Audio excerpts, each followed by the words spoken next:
paz do Senhor, irmãos, tudo bem? Eu espero que sim. Meu nome é Clemilton, eu sou de São José dos Campos. Sou casado com a Vanessa, pai da Manu, que tem 10 anos, e do Murilo, que tem 16.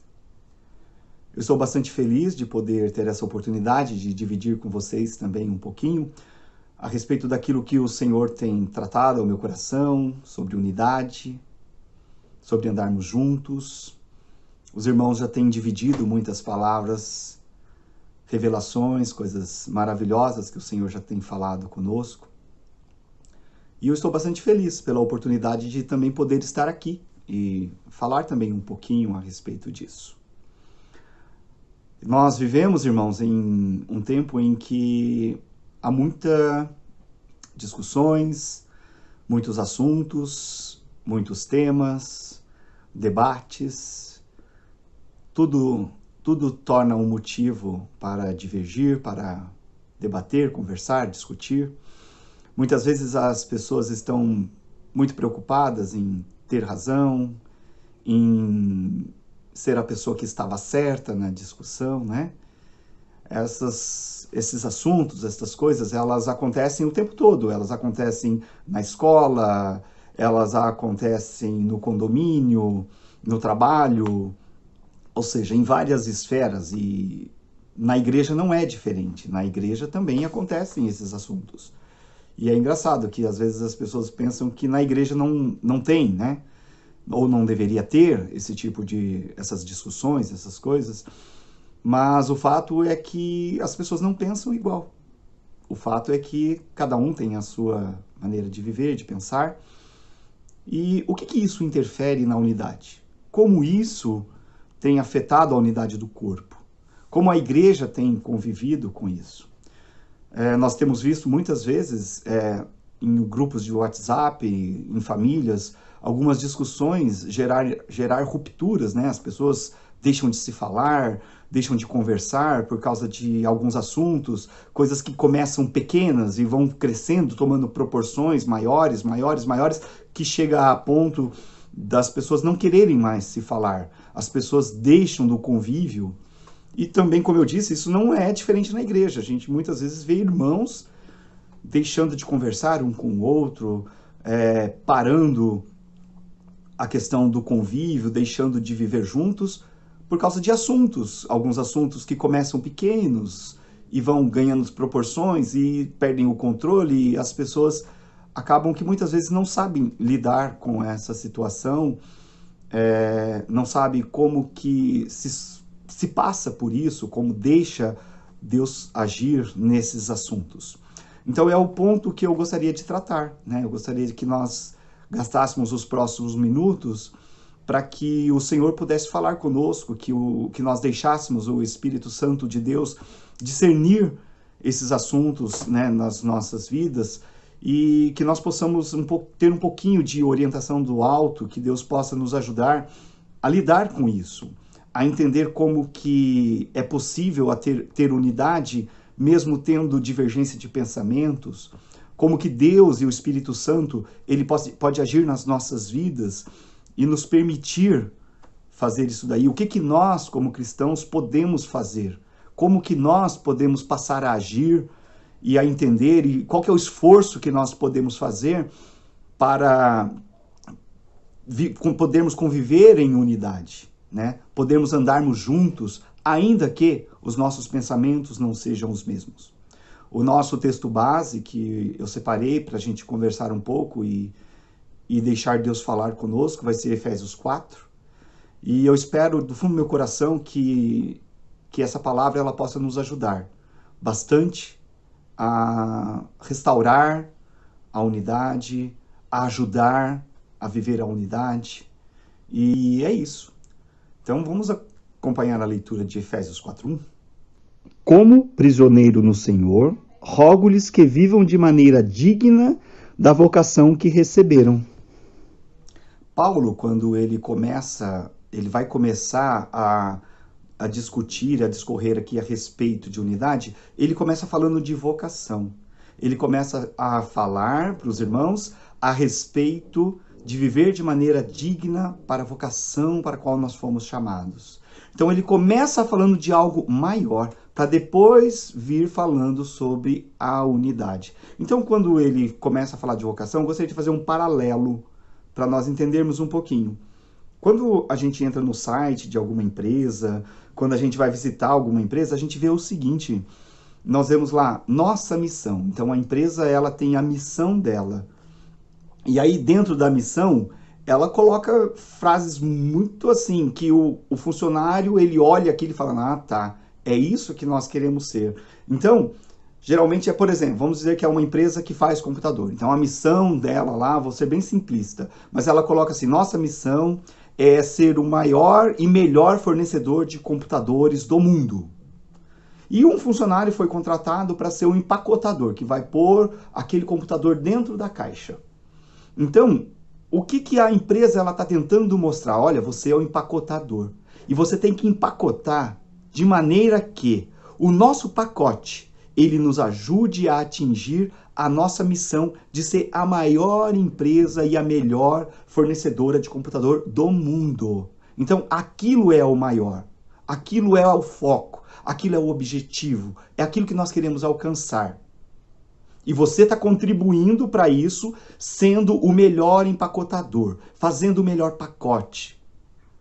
É isso que é o ponto. Então, Paulo, ele começa a discorrer aqui falando da vocação, aquilo que é maior, aquilo que é mais importante. Vamos procurar atender e viver de maneira digna para esta vocação para a qual todos nós fomos chamados.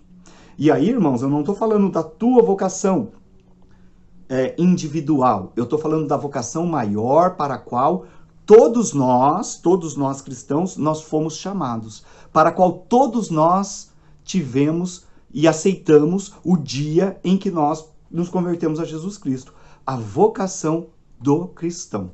Tá certo? Então, ele começa falando de algo grande e fala assim, olha, gente, tenham em mente a vocação.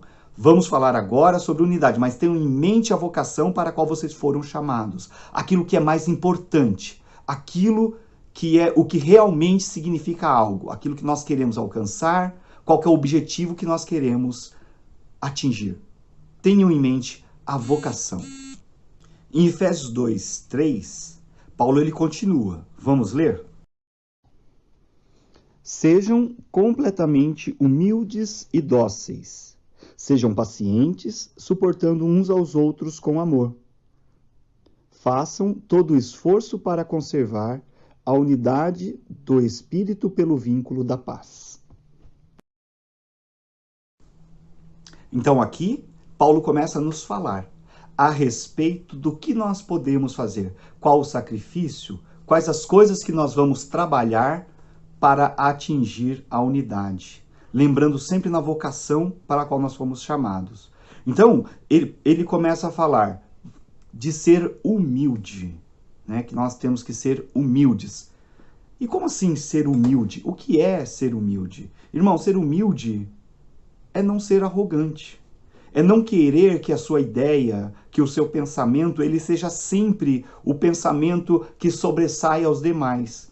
Que a sua ideia seja sempre aquela ideia que seja imposta aos demais. Mas nós podemos ser humildes. Paulo, ele começa, o primeiro conselho que ele começa, antes de falar da unidade, né? Ele começa a falar, olha, temos que ser humildes, irmãos. Se nós não formos humildes de entender que nós não somos sempre as pessoas certas, que nós não somos sempre aquele que tem que ter a razão, né? Se nós começarmos a entender dessa forma, é o trabalho, é o que Deus começa a trabalhar nas nossas vidas, para que nós possamos entender e cultivar e cuidar do que vem depois, que é a unidade, né? Então Paulo ele começa o conselho dizendo assim, ó, sejam humildes, não sejam arrogantes. Pior, não sejam mimados, querendo sempre que você seja a pessoa certa, que a sua voz, que a sua palavra seja a última.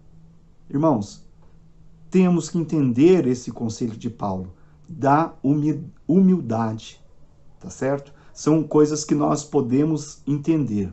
Depois, ele trata ainda dizendo, sejam dóceis. E o que é ser dócil? Ser dócil é ser alguém que aceita se submeter ao outro, ainda que muitas vezes não concorde. Ser dócil é aquela pessoa que aceita a opinião do outro, aquela pessoa que muitas vezes aceita recuar para deixar que a ideia do próximo, que a opinião do próximo se consolide. É isso que é ser dócil, é aceitar se submeter. E irmãos, como que nós temos encontrado irmãos que têm dificuldade de se submeter, de ser dócil, de aceitar, muitas vezes, a opinião contrária à tua. Então, esses assuntos que Paulo começa a tratar conosco, de ser humilde, ser dócil, são coisas, são tratamentos que nós começamos a entender, são lutas que nós começamos a entender, que nós temos que lutar, que nós temos que cultivar, para que a unidade não seja arranhada, para que a unidade não seja destruída. E logo depois de ser dócil, ele pede para que nós sejamos pacientes, suportando uns aos outros, ter paciência. Irmão, então, vamos pensar aqui, olha, ser humilde, ser dócil e ser paciente com o irmão. Não ser explosivo, não largar para lá, mas ter paciência com o irmão, suportando uns aos outros. E aqui eu vou ainda abrir mais um parênteses aqui para nós conversarmos um pouco sobre o que é suportar um ao outro. Nesse contexto em que Paulo está falando. E aí agora eu vou pedir licença para os irmãos para quebrar um paradigma que muitas vezes nós aprendemos e temos discutido, e até a vida inteira nós falamos isso, que suportar um ao outro é dar suporte, é ajudar o irmão. Irmãos, a palavra de Deus aqui, ela está muito clara no assunto e no tema em que Paulo está falando. Paulo está falando de ter humildade, de ser dócil, de ser paciente e de suportar. Esse suportar, irmãos, é aguentar. É entender, olha, aguenta o teu irmão. Suporta a diferença que ele tem com você. Suporta porque tem algo maior, que é a vocação, lembra? Então, olha, seja humilde, seja dócil, aguente a diferença do teu irmão, porque tem algo que é maior do que isso, que é a vocação. Suportem uns aos outros. Eu sei que muitas vezes, muitas coisas aconteceram e a gente vem aprendendo e fala, puxa vida, não, suportar é dar suporte. Por quê, né? Puxa, nós somos cristãos e não existe isso de ter que aguentar o irmão, ter que suportar. Puxa, todos nós fomos convertidos, temos o Senhor na nossa vida, então a gente não tem que suportar o outro, porque todos nós somos bons o suficiente, nós não somos irritantes. Nós não irritamos as pessoas com as nossas ideias, nós não incomodamos ninguém porque nós somos cristãos. Então, essa palavra de ter que aguentar, ela não encaixa para o cristão. Muitas vezes é isso que às vezes a gente vem entendendo. Mas não, irmãos. Eu sei que apesar disso ser algo mais bonito, assim dizer, né? Que suportar um ao outro é dar suporte, é dar, né? Essa ajuda. Irmãos, nós temos sim que aguentar os nossos irmãos em prol da unidade. Nós temos que aceitar a divergência, aceitar viver, conviver com ele, em prol da unidade do corpo. É isso que Paulo está falando. E eu vou ler mais uma passagem aqui que vai mostrar de novo como Paulo ele fala sobre isso. Está em Colossenses 3, do 11 ao 13. Vamos ler?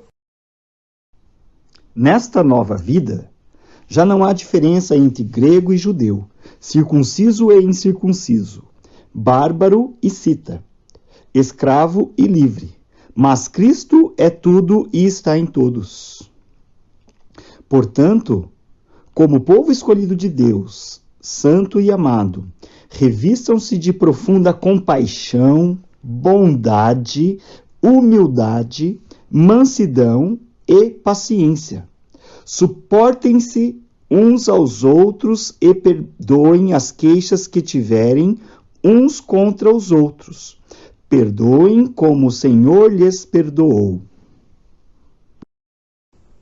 Então, de novo, aqui na carta de Colossenses, Paulo ele está falando das divergências que tinha na igreja, entre grego, circunciso, incircunciso, judeu. Então, ou seja, todos pensavam diferentes, todos tinham uma mente diferente um do outro, e provavelmente estavam ali em atritos, mas Paulo começa a falar de bondade, compaixão, amor, paciência, suportando uns aos outros e perdoando uns aos outros. Irmãos, quando Paulo está falando desse assunto, ele está falando de novo, aceite a diferença do teu irmão, suporte a diferença do teu irmão, perdoe se ele fizer alguma coisa contra você, assim como Jesus Cristo perdoou a todos nós.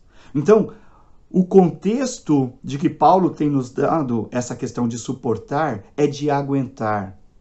E muitas vezes, porque nós temos tratado esses versículos de maneira diferente, dizendo que suportar é dar suporte, nós achamos que nós não temos que aguentar a diferença dos irmãos.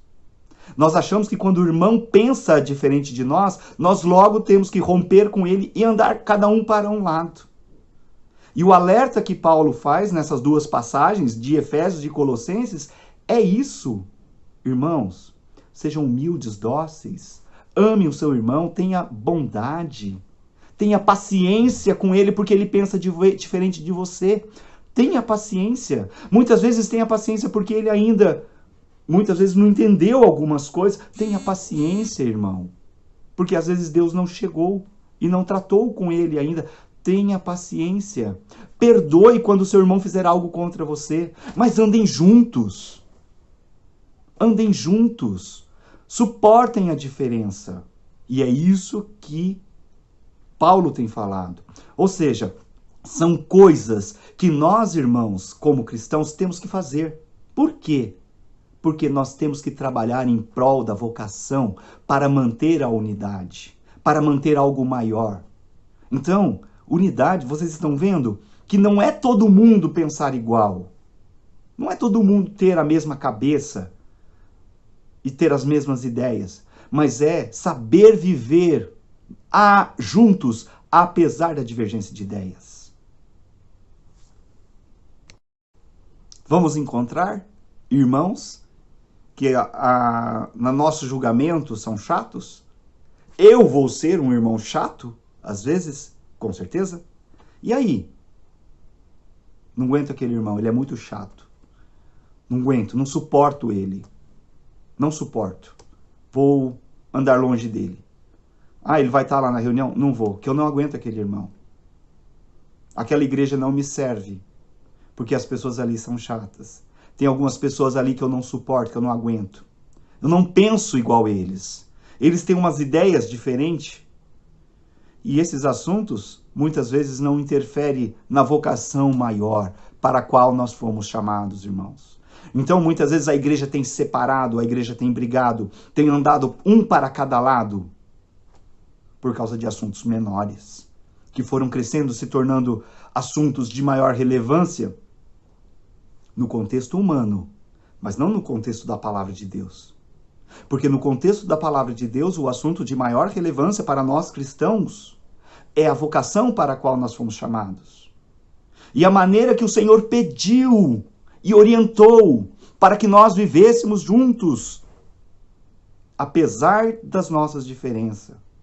Irmãos, o Senhor nosso Deus, Ele não vai mudar a nossa mente de maneira que todos nós tenhamos o mesmo pensamento. Nós temos histórias diferentes. A nossa vida é diferente, nós passamos por coisas diferentes, crescemos em contextos diferentes. Em muitas coisas, muitos assuntos, nós não teremos o mesmo pensamento. Até porque isso não tem a ver com o transformar de Deus muitas vezes nas nossas vidas. Vocês entenderam? São coisas que eu vou pensar diferente do meu irmão, mas não tem a ver com a vocação, com o ministério, com a obra do Senhor. Não tem problema em determinados assuntos nós pensarmos diferentes. Isso não é motivo para nós deixarmos de viver em unidade, deixarmos de vivermos juntos, porque a unidade do Espírito Santo não tem nada a ver com isso. Lembra quando Deus fala que o corpo tem várias partes e você não pode falar para a mão que você não quer mais a mão, porque você não gosta dela e quer viver sem ela? É disso que ele está falando, irmão. É disso que ele está falando. Nós não vamos nunca pensarmos iguais.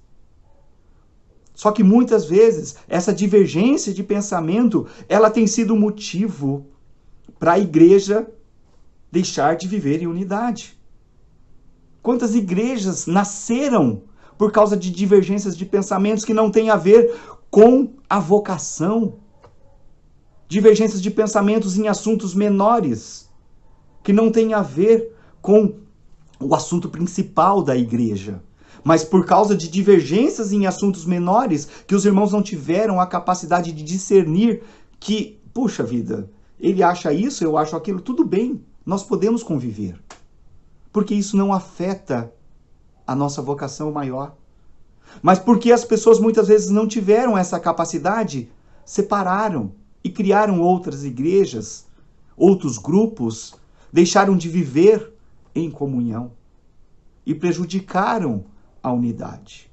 Porque não entenderam que o pensamento, muitas vezes, as ideias, a história de vida, elas não vão se unir, elas não vão se tornar uma, porque sempre haverá choque, tá certo?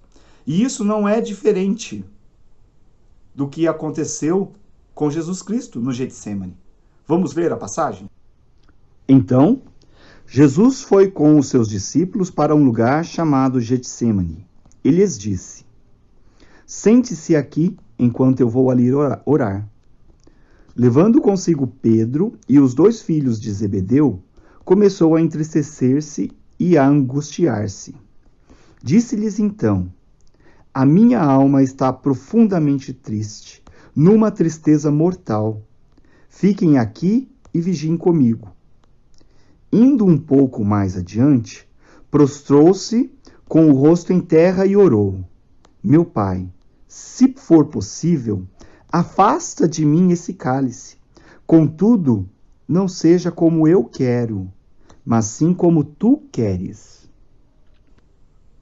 Nessa passagem de Mateus 26, está muito claro que algumas vezes Jesus Cristo tinha pensamento diferente do Pai. Mas eu não tenho dúvida de que havia unidade, e há unidade, e sempre vai haver unidade entre o Pai, o Filho e o Espírito Santo. O próprio Jesus disse: quem vê a mim, vê ao Pai. Tá certo? Eu vou os enviar o Consolador, e ele vai ensinar todas as coisas a respeito do Pai, do Filho. O Espírito Santo vai nos convencer de todas as coisas. Por quê? Porque eles são um. Há unidade entre o Pai, o Filho e o Espírito. E nós não duvidamos disso como cristãos. Mas nessa passagem, Jesus Cristo ele começa a colocar alguma coisa. Ele fala: olha, eu estou angustiado. E por causa da angústia de Jesus, ele diz: Pai, se possível, passa de mim esse cálice. Pai, olha, quando se possível passa de mim, ele está falando: olha, a minha mente, o meu pensamento nesse momento é não passar por isso. Eu não quero passar por isso. Então, nesse momento, o pensamento de Jesus ele estava se divergindo do pensamento do Pai e do Espírito. Porque o que ele estava dizendo? É possível eu não passar por isso? Será que tem jeito? Mas ele aceitou se submeter. Ele fez o sacrifício que era necessário por causa da vocação que ele tinha para nos salvar, para ser o nosso Salvador, o nosso Senhor. E ele amou mais a vocação do que o seu próprio pensamento. E a palavra diz que ele não teve lá, em outras passagens, dizendo que ele não teve por usurpação ser igual a Deus e se esvaziou. Ou seja, irmãos, ele abriu mão do seu pensamento, de tudo o que ele era. Por causa do quê? Da vocação que ele tinha para ser o nosso Salvador. Para ser aquele que nos resgatou do pecado, da morte. Então, se o próprio Jesus em alguns momentos pensava diferente, ele também nos ensinou como lidar com isso. Eu penso diferente, mas o que vale, o que é importante, é a vocação, é a missão, é o objetivo, é aquilo que nós temos que alcançar e vamos alcançar em nome de Jesus, como cristãos. Então, irmãos, o meu pensamento divergente do meu irmão não deve ser algo suficiente para quebrar a unidade do Espírito Santo. Tudo bem? E nós temos que trabalhar, temos que ter esforço, sacrifício, tudo isso que Paulo ele vai ensinando e o que Jesus mostra é que há um sacrifício, há um trabalho para ser feito, para que a unidade ela aconteça. Então, irmãos, a unidade do Espírito, ela não é algo simplesmente sobrenatural que acontece e através do Espírito todo mundo vai ter unidade. Não, nós temos sim que trabalhar pela unidade. Nós temos que ter os nossos esforços, amor, compaixão, paciência, humildade, ser dócil, se submeter ao irmão. São esforços, são coisas que nós temos que fazer e muitas vezes nós não estamos dispostos a isso. Mas são coisas que nós temos que fazer, trabalhos, para garantir que a unidade, que a vocação, que é algo mais importante, seja alcançado. A divergência, irmãos, de ideias, de pensamento dentro da igreja é algo rico. Nós não podemos pensar que o bom é viver com quem pensa igual a nós. Porque é isso, essa diferença que nos faz crescer, que nos faz ter entendimento das coisas, que nos faz amadurecer, que nos faz fortes. Entenderam? Então, deixar de conviver com um irmão que pensa diferente de você não é a solução. Eu gostaria de continuar a nossa leitura. Vamos ler o que está escrito em Efésios 4:11. E ele designou alguns para apóstolos, outros para profetas, outros para evangelistas, outros para pastores e mestres, com o fim de preparar os santos para a obra do ministério, para que o corpo de Cristo seja edificado, até que todos alcancemos a unidade da fé e do conhecimento do Filho de Deus, e cheguemos à maturidade, atingindo a medida da plenitude de Cristo. O Senhor nos deu profetas, evangelistas, pastores, mestres e apóstolos. Pessoas com características que agem diferentes, que têm missões diferentes, com a ideia de edificar a igreja. Por quê? Isso nos faz entender o conhecimento do Espírito Santo na unidade da fé. Conhecimento de Deus através da unidade da fé. É isso que o Senhor nos dá. Então, neste versículo, a gente está falando mais um pouquinho, da necessidade de divergência de pessoas diferentes para que a unidade da fé seja alcançada. Na fé, nós teremos unidade. Na fé, no Senhor, nós teremos a unidade. Ainda que sejamos diferentes na maneira de agir e de pensar. Entenderam, irmãos? Nós já estamos caminhando para o final e eu só queria ler com vocês mais um último versículo para que nós possamos saber qual que é o propósito que o Senhor tem de que todos nós sejamos diferentes, que nós tenhamos pensamentos diferentes. O que nós ganhamos em sermos humildes, dóceis, em conviver com o diferente, em aceitar o diferente? Que vantagem nós temos? Porque seria muito mais fácil viver só com quem pensa igual. Seria muito mais simples. Não teríamos discussões, não teríamos brigas, chateações, não teríamos que aguentar o irmão que pensa diferente, o irmão que a gente acha que é chato porque não pensa igual nós, não teríamos que passar por nada disso. Mas qual é a vantagem que nós temos de passar por isso? Vamos ler o último versículo? O propósito é que não sejamos mais como crianças, levados de um lado para o outro pelas ondas e nem jogados para cá e para lá, por todo o vento de doutrina e pela astúcia e esperteza de homens que induzem ao erro.